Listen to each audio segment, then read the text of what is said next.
Berikutnya, saudara, pungli ganti rugi tol. Seorang nenek mengaku tidak tenang usai menerima uang ganti rugi pembebasan lahan di tol Yogyakarta Bawen. Ia mengaku ditagih uang 1 miliar rupiah oleh Kadus dan pihak jalan tol.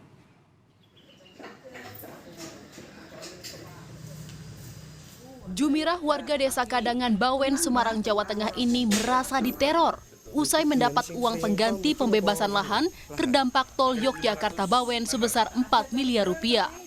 Jumirah mengaku didatangi petugas pembebasan lahan tol dan oknum perangkat desa dan meminta 1 miliar rupiah dengan alasan kelebihan bayar uang ganti. Oh, ditakut-takuti barangnya, Bang. Takut sama di rumah sini ndak betah 3 bulan di tempat adik saya. Oh, ngungsi ke tempat adik. Iya. Ngungsi ya? Iya, saya semaput nih kalau angger didatangi orang tua niku banyak. 2 motor itu ada 13 orang. Yeah. Terus ada 11, ada 7. Terus nggih sama Kadus. Itu sejak kapan? Sementara itu, Kepala Dusun membantah pernyataan Jumirah. Ia mengaku diminta pihak petugas pembebasan tol menemui Jumirah terkait kelebihan pembayaran ganti rugi.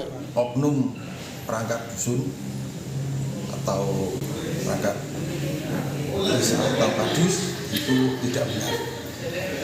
Itu salah. Yang benar itu saya diundang untuk menjadi saksi pembagian UGK untuk Ibu Jumirah kepada saudara-saudaranya. Kita disuruh dari tim tol. Oh, tim tol.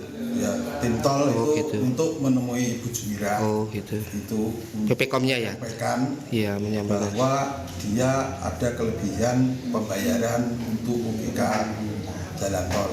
Setelah itu.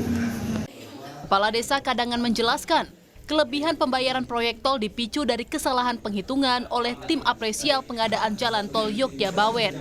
Kesalahan perhitungan terjadi pada verifikasi tanaman, di mana Jumirah mendapatkan ganti rugi pohon jati ukuran besar, sementara milik Jumirah masuk kategori pohon jati kecil.